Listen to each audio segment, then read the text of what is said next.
dashura familje të dëshmorëve dhe martirëve dhe ju luftëtar të lirisë, veteran të ushtrisë çlirimtare të Kosovës.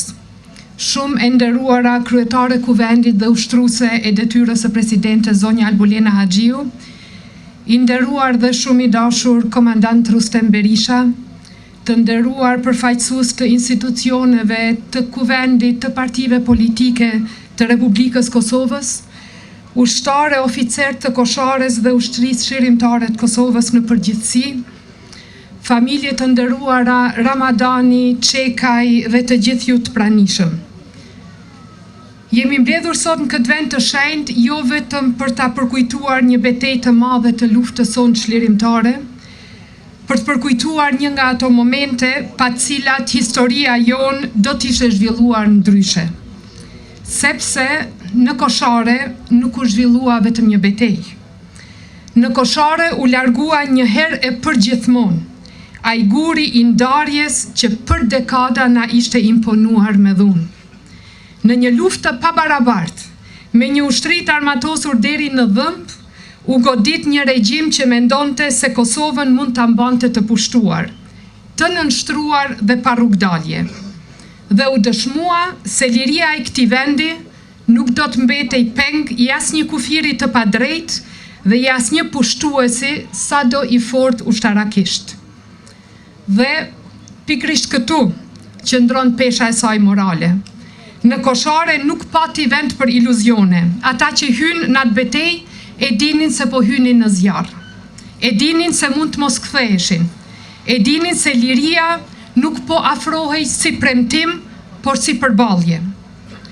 Betejë e Koshares e zë një vend të veçantë në kujtesën historike dhe shtetërore të Republikës sonë.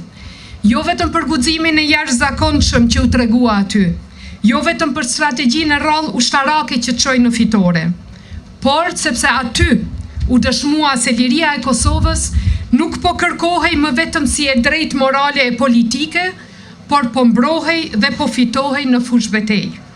Me ushtar dhe oficer trima të përgatitur liridashës deri në vetflijim. Në Koshare nuk pati asgjë abstrakte. Aty pati burra dhe gra që hynë në betejë duke e ditur sakt rrezikun.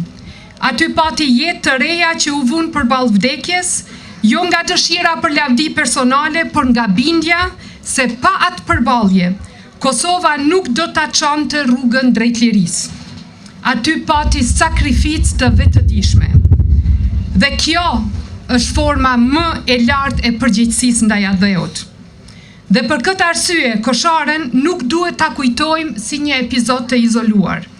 Kosharja nuk erdhi si ngjarje shkëputur, por si rrjedhojë e natyrshme e një rruge të gjatë historike, në të cilën çështja e Kosovës u artikulua politikisht e ndërkombëtarisht edhe në udhëheqjen e presidentit Ibrahim Rugova, por edhe nga bindja e thellë e shumë burrave e grave të këtij vendi se përballë një pushtuesi të dhunshëm, liria nuk mund të arrihej pa luftë, bindje kjo së cilës Adem Jashari i dha formën e saj më të qartë, më të rëndë dhe më të pakthyeshme.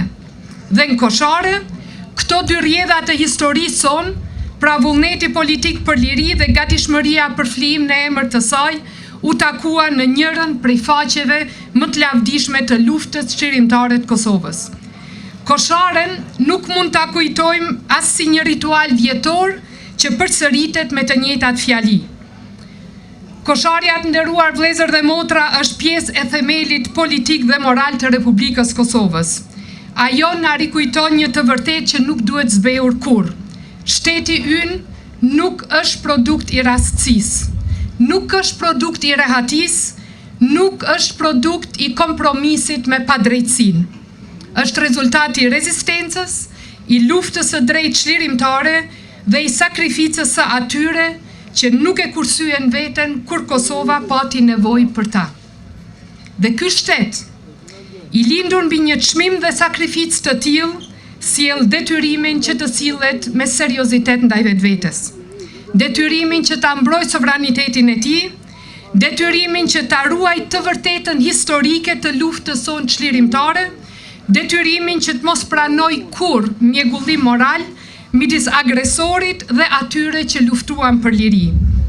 Ky nuk është vetëm një obligim ndaj historisë. Është obligim ndaj gjithë të rënëve, ndaj familjeve të tyre, ndaj atyre nënave, etërve, grave, vëllezërve dhe motrave që e mbajtën peshën më të rëndë të luftës. Ndaj atyre që nuk e pan lirim për të cilën u flijuan. Prandaj, nderimi për Koshare nuk matet vetëm me përkujtim.